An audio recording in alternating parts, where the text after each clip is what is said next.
Okay, we start out with the bottom piece of equipment, which is an old lawnmower frame, which people have probably thrown away, quite a few of them. I did put a set of rubber tires on the back because it didn't have any tires on it when I got it. But that's how I move heavy stuff around the farm.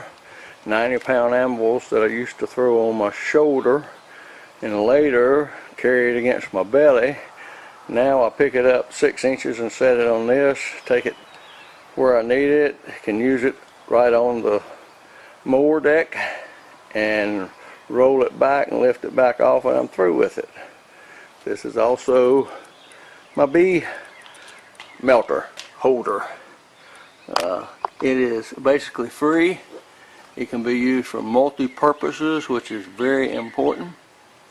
And it is the bottom piece of equipment. And one of the biggest advantages, besides being able to roll it out into the sun and roll it back in the building when you're through or the weather's inclement, is the morning the sun's over here. At 10 o'clock it's here. At 12 o'clock it is here. And at 2 o'clock it is here. 4 o'clock it is here. So it can be moved around to fit the sun, which is important with my design, and you get the maximum heat and maximum melting out of it. Okay, here's the second thing up from the bottom. My container. You do not build one, you do not paint it, you do not glue the joints, you do not screw it together. You just take an old cooler.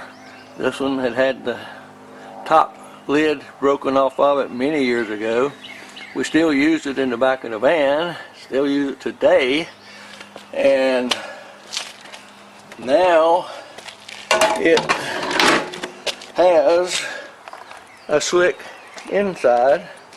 You can spill wax in there and take a putty knife and scrape it right back off that slick surface.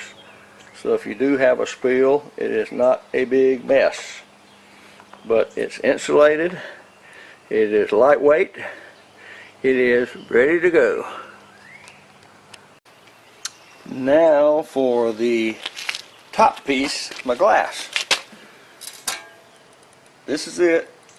It was cut for free for me. I took my glass to the hardware. I asked him if I wasn't his buddy what he would charge, and he said $1 to cut a piece like this. Cost me nothing. It just goes on the top and just lays there. My melter is a flat one. It does not tilt. I'll cover that in just a little bit. What I'm using right now is this. It's an old highway right-of-way road sign that washed down the creek. Cut it, bent it. That is my tray. The cooler has a little lip right here. This, I cut a slot in this to make it sort of spring. And that just fits right in there. And this is free to adjust your angle.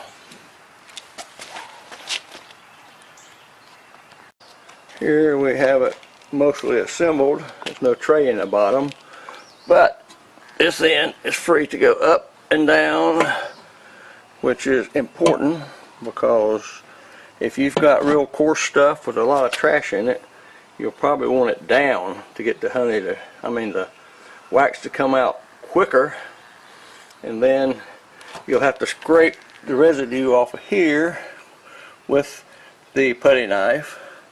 And then you start all over again. You raise it up, shallow it out, and then even the finer stuff that's in the wax will settle out. These are 2 boards I cut, split a 4x4. It doesn't have to be near this heavy. I just found it and I split it for convenience. But that's your height adjustment.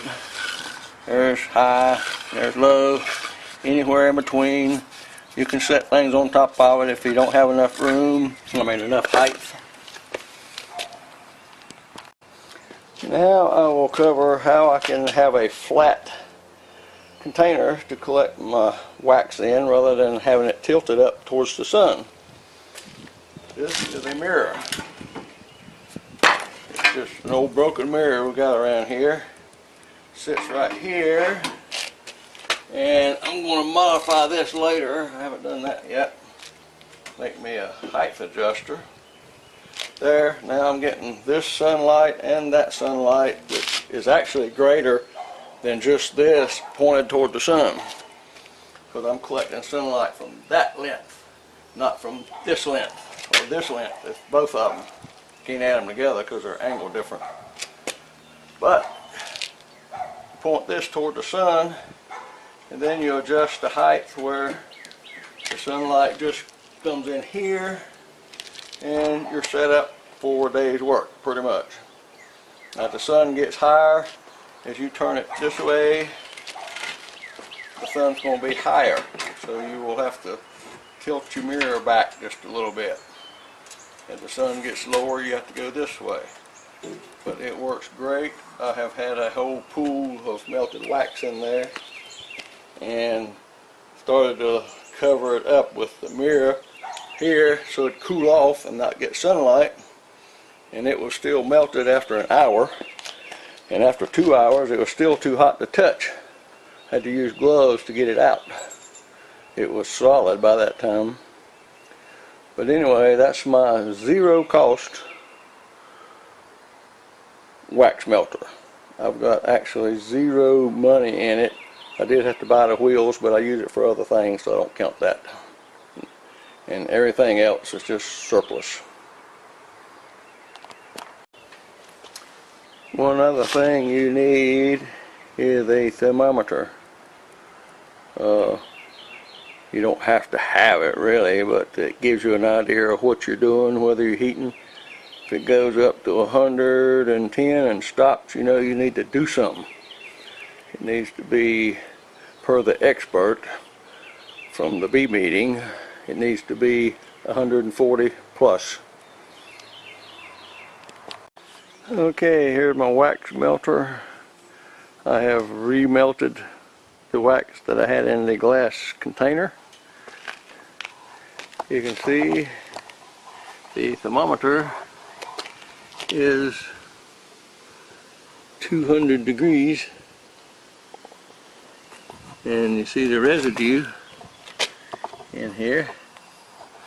I'm fixing to remove the glass.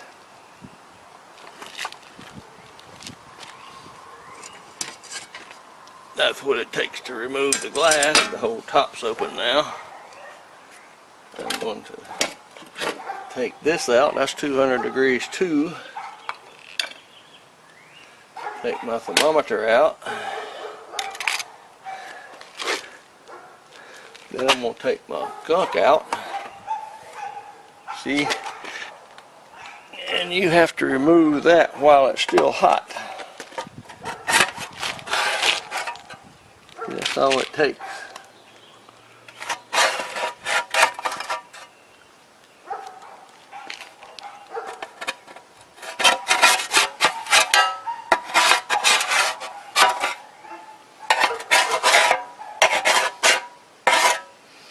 Now it's relatively clean. The only thing I need is a paper towel.